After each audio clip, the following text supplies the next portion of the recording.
61번 하나님 에레미야를 부르시다 오늘 함께 나눌 제목입니다. 하나님께서 정말 한 사람 한 사람에 대한 하나님의 고유한 뜻을 갖고 계실까 질문할 수 있습니다. 정말 하나님께서 한 사람 한 사람에 대한 분명한 뜻이 있다면 하나님은 그 뜻을 갖는 사람들에게 어떻게 하나님의 일을 행하실까? 하나님께서 뜻이 있는 자기의 사람들을 반드시 그 뜻대로 쓰기 위해서 준비를 시키십니다. 그리고 그 준비시킨 그 사람을 하나님께서 반드시 사용하십니다. 하나님의 뜻이 있는 사람 하나님께서 준비시키고 때가 되어지면 그 준비시킨 대로 하나님의 거룩한 목적을 위해서 하나님께서 사용을 하십니다. 이것은 이미 우리가 세상에서도 경험하는 바입니다. 운동을 잘 하기 위해서 운동선수는 어려서부터 운동을 준비시킵니다. 피아노 또는 악기를 잘하는 사람들 보면 이미 어려서부터 그 악기를 준비합니다. 세상의 어떤 일들도 일반적 원리가 먼저 쓰임받기 이전에 준비가 있습니다. 만약 준비가 안 된다면 제대로 쓰임받을 수 없습니다. 하나님의 나라를 하나님이 이 땅에 구약에서부터 신약 오늘날까지 세워 가실 때 하나님의 뜻을 갖고 그 뜻을 가진 사람들을 준비시키시고 준비시킨 그 사람을 통해 하나님께서 반드시 일하십니다. 하나님이 그 사람을 준비시킬 때 보면 단순히 어떤 한 부분이 아니라 전체적으로 이미 태어날 때부터 또 사는 과정의 전반적인 삶 가운데에서 하나님이 일일이 준비를 시킵니다. 그것들이 어떤 가정에서부터 학교에서부터 교회에서부터 모든 것이 다 합력해서 준비시키시고 하나님의 뜻대로 하나님이 그 일꾼을 사용하십니다. 오늘 본문에 보면 하나님께서 에레미야를 부르시고 준비시키시고 사용하시는 내용입니다. 선지자 에레미야는 주전 600여 년경에 남유다에서 활동했던 선지자입니다. 당시 남유다는 바벨론에 망하기 전에 정황이었고 그리고 이 선지자 에레미야는 그 남유다의 죄악과 심판을 외칩니다. 그리고 그 남유다를 향한 하나님의 말씀을 외치면서 눈물을 흘리는 눈물의 선지자였습니다.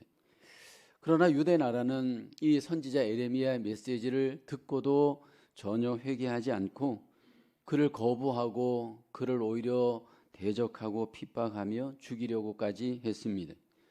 이런 과정에서 에레미야는 하나님의 그 부르심에 철저히 순종하면서 선지자로서 하나님 앞에 쓰임을 받습니다.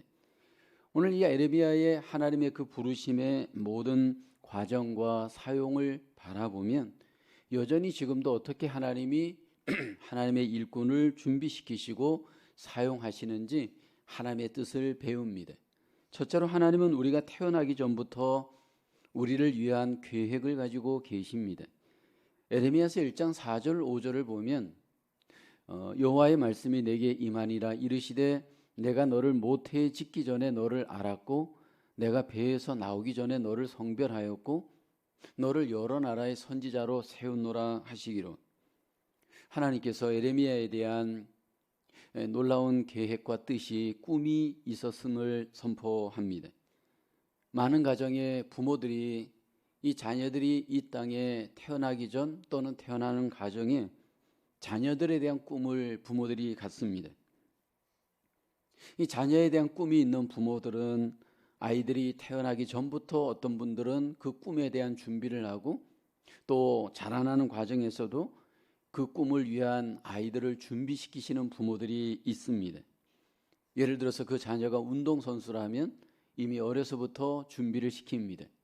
연주자라면 이미 3살, 4살부터 꿈을 갖고 아이들을 연주자로서 훈련을 시키기도 합니다. 그러나 육신의 부모들이 그 아이들의 꿈을 향해서 계획하고 도전하는 그 과정은 사실 많은 한계에 부딪힙니다.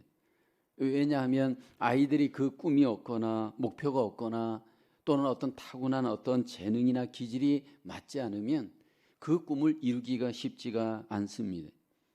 그 아이들이 그 꿈을 발견할 수 있도록 도와주고 인도는 해줄 수 있지만 그 꿈을 이룰 수 있도록 부모들이 능동적으로 활동하는 것은 한계가 있습니다.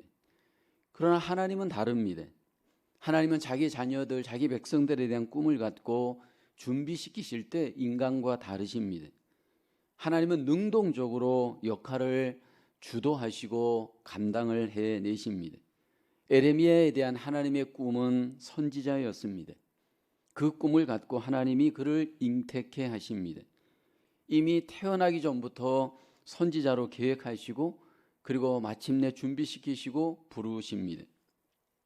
에레미야가 활동했던 그 당시는 요시야 왕 때였습니다. 8살의 왕이 된 요시야 왕이 20살 때 개혁을 시작합니다. 그때 그 개혁을 시작할 때 그 개혁의 중심에 에레미야가 있었습니다. 우상을 버리고 하나님께로 돌아오십시오. 에레미야를 통해서 강력한 메시지를 하나님이 전하게 하십니다. 하나님께서 이렇게 에레미야를 선지자로 계획하시고 준비시키시고 하나님께서 에레미야를 통해 유다 가운데 나타나셨습니다. 우리는 에레미야를 통해 하나님의 일하심을 볼 때 첫째, 하나님은 능동적으로 우리를 먼저 창조하십니다. 하나님이 의도적으로 에레미야를 지으실 때 이렇게 하나님께서 목적을 갖고 그를 창조하셨다, 잉태케 하셨다 말씀을 합니다. 근데 이것이 에레미야에게만 국한된 것은 아닙니다. 하나님께서 모든 자기 백성들에 대한 탄생에 개입합니다. 잉태에 개입하시고 그리고 목적을 갖고 하나님께서 잉태케 하시고 태어나게 하십니다. 하나님께서 우리 한 사람 한 사람을 이 땅에서 구원하셔서 사용하실 때 이미 하나님이 모태로부터 놀라운 계획과 목적을 갖고 계십니다. 시편 139편 13절에 보면 주께서 내 내장을 지으시며 나의 모태에서 나를 만드셨나이다. 시인 다윗은 고백합니다. 시편 139편 14절을 보면 내가 주께 감사하오면 나를 지으심이 심히 기묘하심이라. 주께서 하시는 일이 기이함을 내 영혼이 잘 아나이다. 시인은 하나님의 창조가 기이함을 고백합니다. 그리고 내 영혼이 그 기이함을 잘 안다 고백을 합니다. 내 창조 행위에 하나님이 개입하셨고 그 개입하실 때 놀라운 목적을 갖고 하나님께서 우리를 창조하십니다. 그래서 우리가 이 땅에서 그 하나님의 창조의 목적, 계획을 인정한다면 우리는 항상 하나님께 모든 포커스를 맞춰야 합니다. 이 땅을 살아가다 보면 많은 사람들이 자기 개발 노력을 합니다.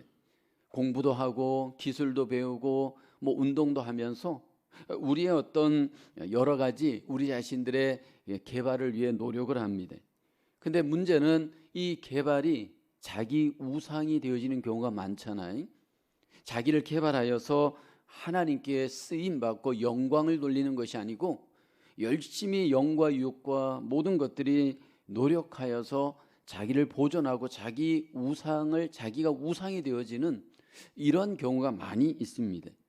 근데 하나님이 나를 이렇게 지으시고 또 준비케 하는 모든 과정이 하나님의 선한 목적을 하나님은 이루시기 위함인 것을 강조를 합니다. 둘째로 하나님은 우리를 능동적으로 지으실 뿐 아니라 부르십니다. 능동적으로 우리를 지으신 하나님은 우리를 능동적으로 부르십니다. 선지자로 쓰기 위해서 하나님께서 여기 에레미야를 부르실 때의 과정을 주목해 볼 필요가 있습니다. 그에게 능력을 주십니다. 신체적인 능력, 감성적인 능력, 영적인 모든 능력을 하나님께서 에레미야에게 주십니다. 한 인간으로서 모든 환경에 살 수 있도록 하나님이 그에게 함께 하시되 그 선지자로서의 모든 능력을 행할 수 있도록 하나님께서 에레미야를 인도하십니다. 이것은 에레미야만 그런 것은 아닙니다. 신약에 보면 바울을 하나님이 갑자기 다메섹 도상에서 부르시죠. 그때 바울에 대한 하나님의 계획은 우리가 보기에는 갑자기였지만 계획이 있었습니다. 사도행전 9장에 보면 이제 바울을 부르고 난 뒤에 아나니아에게 하나님의 바울을 향한 계획을 말씀을 합니다. 사도행전 9장 15절을 보면 주께서 이르시되 가라, 이 사람은 내 이름을 이방인과 임금들과 이스라엘 자손들에게 전하기 위하여 택한 나의 그릇이라. 단순히 바울을 구원하는 것이 목적이 아니고 사용하시기 위한 하나님의 놀라운 계획이 있었는데, 이방인을 위해서, 여기 또 이스라엘 자손들을 위해서 하나님의 그 복음을 전하는 하나님의 그릇으로 그에게 계획이 있었음을 하나님이 아시고 그를 부르셨습니다. 이것은 오늘 우리에게도 똑같습니다. 우리 한 사람 한 사람을 능동적으로 지으시고 능동적으로 하나님이 부르십니다. 우리를 단순히 구원의 자리로만 부르시는 것이 아니고 구원하고 난 뒤에는 사용하시기 위한 하나님의 뜻을 갖고 한 사람 한 사람 하나님이 우리를 부르십니다. 그래서 나를 향하신 하나님의 선한 계획, 그 뜻을 우리가 늘 믿어야 되고요.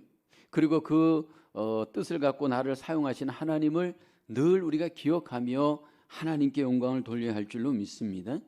쾌천 1번입니다. 하나님이 나의 삶에 대해 목적과 계획을 가지고 계시다는 사실에 대하여 어떻게 생각하십니까? 이 지구에 80억의 사람이 있고 크리스찬들이 20%든 25%가 된다 할 때 그 많고 많은 사람들 가운데 하나님이 나에 대해서 어떤 계획과 목적이 있을까? 사실 여러분, 이게 실감이 안 나는 경우가 많습니다. 그런데 분명한 것은 많은 사람들이 있지만 나에 대해서 하나님이 분명한 계획이 있고 목적이 분명히 있습니다. 그리고 중요한 것은 이것을 내가 어떻게 내 삶 속에서 확신하고 경험할 수 있느냐, 이게 관건입니다. 하나님께서 분명히 목적을 갖고 있고 계획을 갖고 있는 자기 백성들 가운데 나타내십니다. 우리의 마음에 나타내시고요, 환경 가운데 나타내시고요, 그리고 내 삶과 사역 가운데 하나님이 어떤 경우이든지 사인을 주시면서 우리가 나타내십니다. 먼저 내 안에 하나님께서 나에 대한 목적과 계획이 있음을 성경을 통해 확신하시고, 그리고 그 모든 과정 속에 일하시는 하나님을 내가 믿음으로 잘 반응하고 그 인도를 받는 삶이 되어야 할 줄로 믿습니다. 두 번째로, 하나님이 임재하시면 사명을 가로막는 장애물을 극복할 수 있습니다. 에레미야 1장 6절 8절에 말씀하죠. 내가 이르되 슬프도소이다. 주 여호와여 보소서. 나는 아이라 말할 줄을 알지 못하나이다 하니, 여호와께서 내게 이르시되 너는 아이라 말하지 말고 내가 너를 누구에게 보내든지 너는 가며 내가 내게 무엇을 명령하든지 너는 말할지니라. 여기 부르신 하나님께서 에레미야를 향해서 이제 사명을 맡깁니다. 그러나 에레미야는 두려워하였습니다. 에레미야가 왜 두려워하였을까요? 두려워하였던 가장 큰 이유는 초점이 잘못 맞춰져 있었기 때문입니다. 부름을 받은 에레미야가 어떻게 초점을 맞췄느냐면 나에게 초점을 맞추고 나에게 집중을 합니다. 그래서 6절을 보게 되면 에레미야가 나는 아이라, 나에게 초점을 맞추고 나의 부족한 점을 먼저 바라보면서 자신감이 없고 두려워하였습니다. 나는 아이라 말을 할 줄 알지 못합니다. 자기의 결점에 초점을 맞추고 자기의 능력의 한계에 초점을 맞추었습니다. 사실 이것이 에레미야만 그런 것은 아닙니다. 하나님께서 목적을 갖고 하나님의 사람들을 부를 때 때때로 이런 사람들이 성경에 있었습니다. 모세도 그랬잖아요. 하나님이 부르실 때 하나님, 나 능력 없습니다. 나 말을 잘 할 줄 모릅니다. 그렇게 하나님 앞에 자기에게 초점을 맞추고 못한다 부정적으로 반응을 하였습니다. 하나님께서 이렇게 자신감이 없는 에레미야를 향해서 어떻게 다루어 가시는지 주목해 볼 필요가 있습니다. 왜냐하면 여전히 우리를 다루어 가실 때도 마찬가지입니다. 하나님이 완벽한 사람을 쓰질 않습니다. 하나님께서 어떤 하나님의 일을 할 때 보면요, 여러 가지 성격적으로, 기술적으로, 모든 능력적으로 완벽한 사람을 하나님이 부르셔서 일하지 않습니다. 에레미야에게 하나님이 그 부족함을 갖고 부정적이었던 에레미야를 향해서 하나님이 자신감을 불러일으키지 않잖아요. 너 무엇이든지 할 수 있다라고 말하지 않습니다. 그리고 에레미야를 향해서 하나님이 너 성숙하다라고 얘기를 하지 않습니다. 오직 하나님께서 부르신 에레미야를 향해서 시선을 돌리도록 말씀을 합니다. 자기에게 시선이 있는 에레미야를 하나님을 바라볼 수 있도록 하나님께서 그 시선을 하나님께로 방향을 돌립니다. 8절에 보면 너는 그들 때문에 두려워하지 말라. 내가 너와 함께하여 너를 구원하리라. 나 여호와의 말이니라. 하나님께서 소명자 에레미야에게 너의 능력, 너의 자신감에 초점을 맞추지 말고 내가 너와 함께하는 것에 초점을 맞출 것을 말씀을 합니다. 하나님의 임재를 약속하고 있습니다. 하나님께서 임재하시면, 함께하시면 모든 장애물을 극복할 수 있기 때문입니다. 우리가 기억해야 될 것은 우리가 소명자로 부름을 받고 하나님의 일을 할 때 하나님께서 그 사람에게 함께하여 주심으로 그 일을 감당하도록 도와주십니다. 근데 여기서 우리가 오해하지 말아야 될 것은 하나님이 함께한다면 소위 말해서 세상적으로 사람들이 인정하는 성공을 이루는 것이 아닌가, 그렇게 우리가 오해할 수 있습니다. 성경에서 말씀하는 성공과 또 우리가 생각하는 성공과 굉장한 차이가 있습니다. 사람들이 생각하는 성공은 모든 것들이 이렇게 보이게 완벽하게 잘 이루어지고 형통하면 우리는 그것을 성공이라고 이야기를 합니다. 근데 하나님이 임재하셔서 하나님의 일을 하게 한 에레미야를 보게 되어지면 그는 인간적인 성공과는 거리가 멉니다. 요시야와 더불어 이제 개혁을 하고 책망과 회개의 메시지를 그가 외치면서 많은 고난을 이제 에레미야가 당하게 됩니다. 하나님이 함께 하는데 에레미야의 삶 속에는 슬픔과 고난의 연속입니다. 에레미야서 3장 6절에 보면 요시야 왕 때에 여호와께서 또 내게 이르시되 너는 배역한 이스라엘이 행한 바를 보았느냐.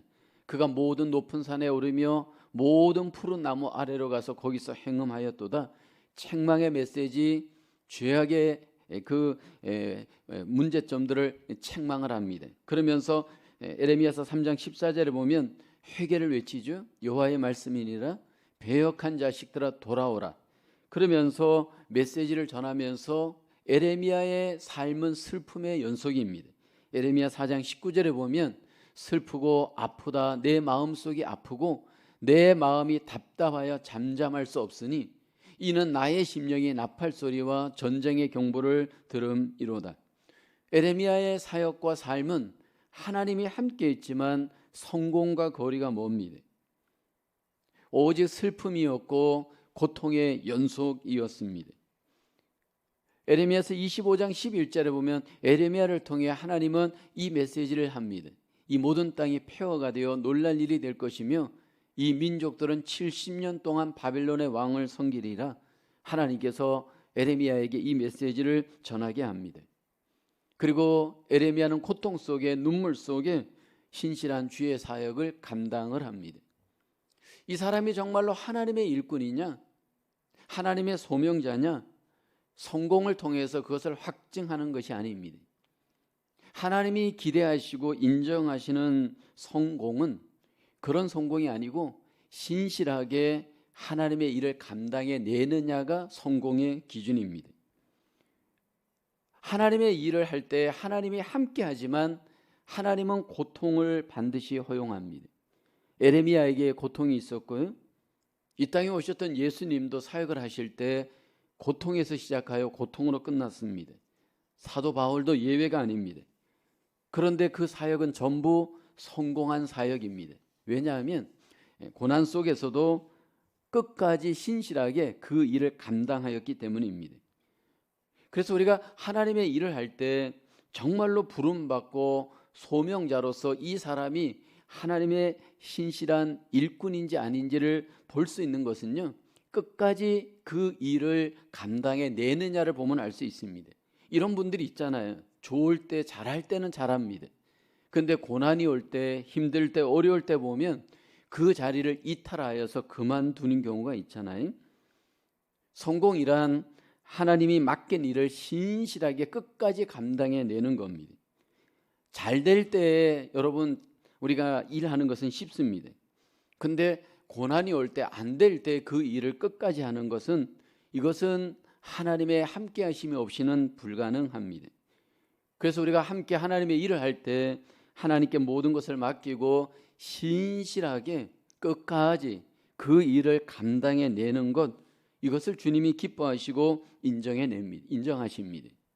어떻게 하면 우리가 고난 속에서 하나님의 맡긴 일들, 하나님의 나라를, 주의 일을 감당해 낼 수 있을까요? 그것은 바로 하나님의 함께 하심을 믿고 의지하는 것입니다. 하나님께서 에레미야와 함께 하셨습니다.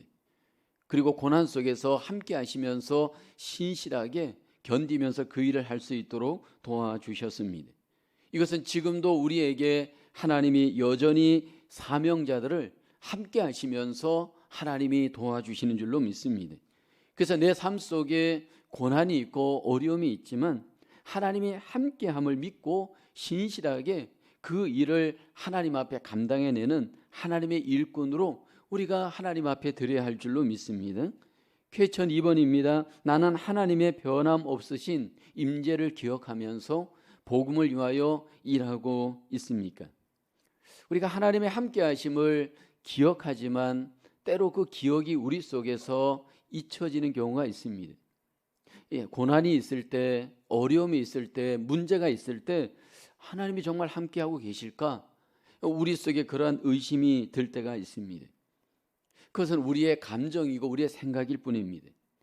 하나님께서 에레미야뿐만 아니라 항상 변함없으신 임재로 자기가 부르신 하나님의 귀한 일꾼들과 함께 하십니다.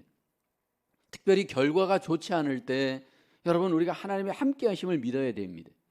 목회를 하든지 사역을 하든지 우리의 삶 속에서 항상 결과가 좋을 수는 없습니다. 오늘 본문의 에레미야를 보게 되면 그렇습니다.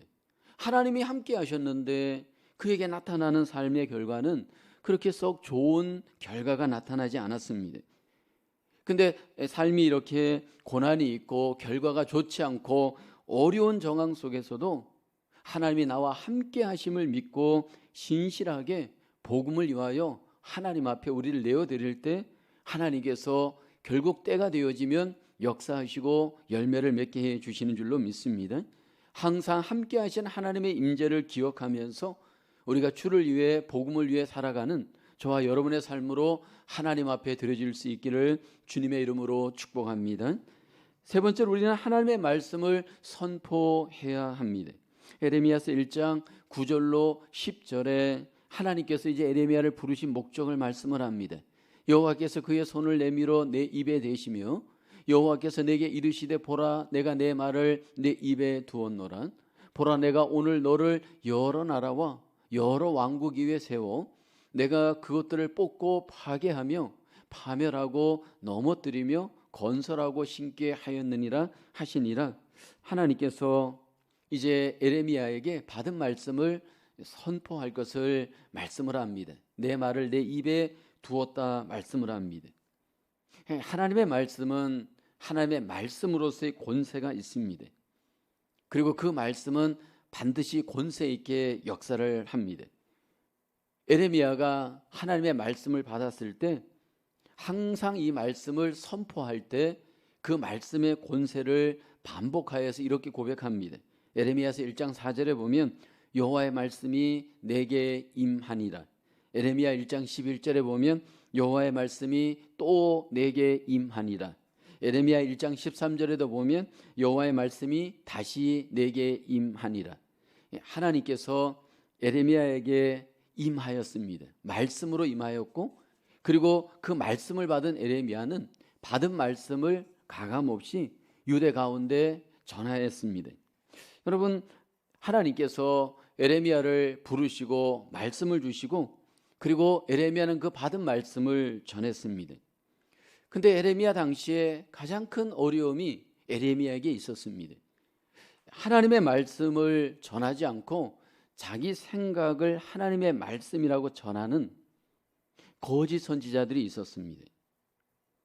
이 거짓 선지자들이 하나님의 말씀이다라고 전하면서 에레미야를 오히려 거짓 선지자라고 공격하고 대적을 하였습니다. 그때 하나님께서는 에레미야에게 거짓 선지자에 대해서 하나님이 심판하실 것을 말씀을 하면서 오직 하나님의 말씀만을 전하라 말씀을 합니다. 근데 에레미야 당시에 거짓 선지자들의 공통점 특징들이 있었습니다. 우선 특징은 거짓 선지자들은 자기 마음으로 말미암는 말을 전할 때 그 메시지는 항상 거짓 평안이었습니다. 에레미야는 회개를 외치고 심판을 외쳤는데 거짓 선지자들은 전부 평안하다 평안하다 거짓 평안을 전하였습니다. 유대인들이 이제 바벨론 왕을 절대로 섬기지 않을 것이다. 이 성은 절대로 망하지 않을 것이다. 평안할 것이다. 그러면서 유대인들을 안심시켰습니다. 그러니까 완전히 이 에레미야하고는 말씀의 내용이 반대였습니다. 두 번째로 이 거짓 선지자들은 꿈을 이야기하고 기적을 얘기하면서 신비로움을 앞세웠습니다. 하나님께서 에레미야에게는 전부 말씀을 통해서 증거할 때 이들은 자꾸 신비한 꿈에 의지하여서 기적과 같은 것들로 사람들을 이렇게 미혹을 하였습니다. 구약과 신약과 오늘날도 마찬가지입니다. 예수님도 그런 말씀을 하시잖아요. 전부 다 이렇게 신비한 것으로 사람들의 눈을 또 귀를 자꾸만 미혹을 하게 했습니다. 그런데 하나님께서 이런 상황에서 에레미야에게 오직 말씀의 능력을 믿고 오직 말씀의 사역만을 할 것을 하나님께서 에레미야에게 강조합니다. 에레미야서 23장 28절 29절에 보면 여호와의 말씀이니라. 꿈을 꾼 선지자는 꿈을 말할 것이요 내 말을 받은 자는 성실함으로 내 말을 말할 것이라. 겨가 어찌 알곡과 같겠느냐? 여호와의 말씀이라. 내 말이 불 같지 아니하냐? 바위를 쳐서 부스러뜨리는 방망이 같지 아니하냐? 하나님의 말씀이 불과 같다 말씀을 합니다. 하나님의 말씀이 방망이와 같다 말씀을 합니다. 꿈을 꿔가지고 이상한 예언을 하는 그들을 하나님께서 말씀으로 불과 같은 말씀으로 방망이와 같은 말씀으로 하나님께서 다 역사하실 것을 강조를 하십니다. 하나님의 말씀의 능력이 곧 하나님의 능력입니다. 이것은 신약에 와서도 예수님이 제자들을 세상에 파송하시면서 오직 말씀으로 사역할 것을 예수님이 제자들에게 말씀하잖아요. 무슨 말을 할지 두려워하지 말고 염려하지 말아라. 하나님의 말씀 복음을 전하라 말씀을 합니다. 마태복음 10장 19절로 20절에 말씀하죠. 너희를 넘겨줄 때 어떻게 또는 무엇을 말할까 염려하지 말라. 그때 너희에게 할 말을 주시리니 말하는 이는 너희가 아니라 너희 속에서 말씀하시는 이 곧 너희 아버지의 성령이시니라. 하나님께서 부른 자기 일꾼에게 필요한 말씀을 주시고 전하게 하십니다. 근데 오늘날은 하나님께서 자기 백성들에게 말씀을 주시는 방식이 구약의 선지자들과 다릅니다. 구약 시대에는 하나님이 직접적으로 계시하셨습니다. 그렇지만 지금은 하나님께서 직접 계시하지 않습니다. 하나님께서 이미 우리에게 말씀을 주셨고요. 성경 말씀을. 그리고 우리에게 성령님을 통하여서 하나님께서 말씀을 하십니다. 그렇다면 지금 이 시대에 구약의 선지자와 같이 말씀을 증거하는 사역자들은 어떻게 하나님의 말씀을 전할 수 있을까요? 이 세상에서 하나님의 말씀을 어떻게 구약의 선지자와 같이 우리는 그 일을 감당할 수 있을까요? 우선 첫째는 하나님의 말씀을 아는 준비를 먼저 해야 합니다. 하나님께서 말씀을 전하기 위해서 먼저 말씀을 알기 위한 준비를 요구하십니다. 그래서 하나님의 말씀을 잘 들어야 되고 잘 배워야 되고 잘 준비를 해야 됩니다. 내가 말씀의 사역으로 하나님 앞에 쓰임받는 일꾼들을 위한 하나님의 우선적인 계획은 말씀이 먼저 내 안에 마음에 거하는 충분한 준비의 시간을 하나님은 갖게 하십니다. 왜냐하면 누구든지 마음에 가득한 것을 입으로 말하기 때문입니다. 왜냐하면 누구든지 마음에 가득한 것을 삶으로 나타내기 때문입니다. 그래서 내 지금 말이, 내 삶이 말씀으로 준비되어 훈련되어 있는 사람은 그 말과 그 삶이 말씀으로 분명히 하나님 앞에 살아갑니다.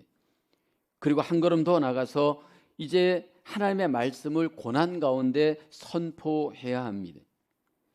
하나님께서 말씀을 주신 자들은 반드시 그 말씀을 선포하도록 하나님이 인도합니다. 그런데 하나님이 그 선포하는 말씀을 인도하는 자리도 주시지만 고난도 주십니다. 구약에도 신약에도 하나님은 말씀으로 하나님 앞에 일꾼으로 쓰임받는 자들에게 반드시 고난이 있을 것을 말씀을 합니다. 마태복음 10장 22절에 보면 또 너희가 내 이름으로 말미암아 모든 사람에게 미움을 받을 것이나, 여기 너희는 바로 제자들이고 바로 하나님의 말씀을 세상에 전하는 자들입니다. 과연 이렇게 주님의 말씀을 받아 전할 때 과연 어떤 일이 우리 가운데 일어날까요? 에레미야가 이 말씀을 전하였을 때, 예수님의 제자들이 이 말씀을 전하였을 때 전부 다 겉으로 보기에는 완전히 비생산적이고 무익하게 되어지는 것처럼 보였습니다. 그런데 그렇지 않습니다. 하나님께서 말씀과 함께 이 세상 가운데 일하십니다. 왜냐하면 하나님의 말씀은 살았고 운동력이 있기 때문입니다.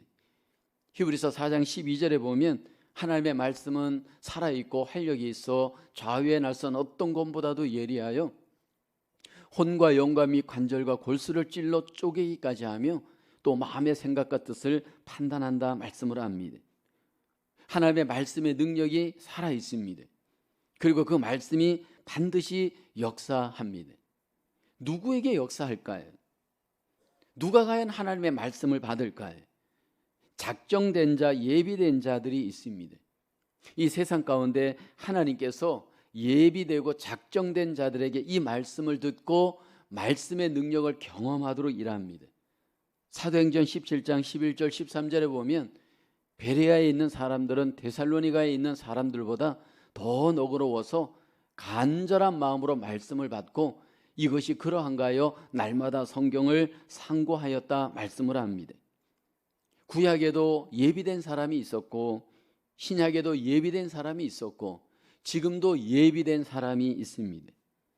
그 작정되고 예비된 사람들이 하나님이 준비한 일꾼들을 통해 말씀을 전할 때 그 말씀이 그 마음에 살았고 활력이 있는 말씀으로 들려지게 하시고 믿게 하십니다. 그로 인해서 하나님의 뜻이 이 땅에 이루어지게 되는 줄로 믿습니다. 그래서 그것을 믿고 담대하게 선포해야 됩니다. 우리가 하나님의 말씀으로 사역을 하고 하나님의 뜻을 나타낼 때 하나님은 담대하게 그 말씀을 전할 것을 말씀을 합니다. 어떤 사람들에게 매이지 말고 거기에 눈치를 보지 말고 담대하게 믿음으로 선포하기를 하나님이 기대하십니다. 그때 하나님의 놀라운 뜻이 우리 가운데 이루어지고 역사하게 될 줄로 믿습니다. 세 번째 질문입니다. 하나님의 말씀을 선포하려면 성경에 대한 어떤 믿음이 필요합니까? 성경에 대해서 우리에게 어떤 믿음이 요구될까요? 사실 아무리 시대가 바뀌고 환경이 바뀌어도 하나님의 이 말씀에 대한 절대 믿음, 그 권위에 대한 절대 믿음이 우리에게 요구가 되어집니다. 그 능력에 대한 절대 믿음, 권위에 대한 절대 믿음이 우리에게 요구됩니다. 우리가 이 시대에 하나님의 성경에 대한 절대 믿음을 갖고 절대 권위를 갖고 하나님의 뜻대로 복음과 말씀을 선포하시는 저와 여러분 되어야 할 줄로 믿습니다. 하나님이 에레미야를 부르시고 사용하시듯 지금도 하나님께서 자기의 사람들을 부르셔서 하나님의 일을 행하십니다. 오늘 세 가지를 우리는 함께 나누었습니다. 하나님께서 그 일하시는 사람들, 놀라운 목적과 계획을 가지시고 하나님이 잉태케 하시고 부르십니다.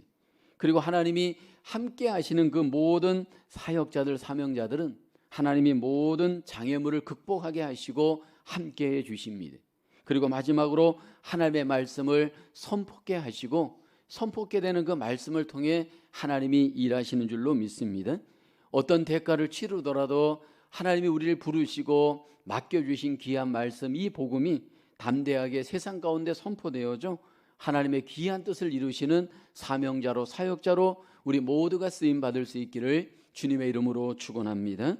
이 시간 우리 함께 적용을 위해서 한 30초간 기도하겠습니다. 하나님, 나를 향한 선하신 목적과 계획을 내가 믿고 하나님 앞에 내 인생을 헌신합니다.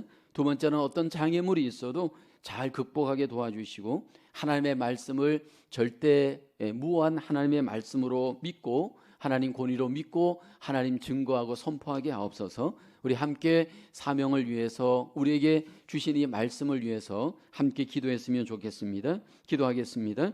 은혜가 풍성하신 하나님, 우리를 부르셔서 하나님의 귀한 뜻을 우리에게 맡기시고 이 세상 가운데 하나님의 나라를 이루어가게 하심을 감사합니다.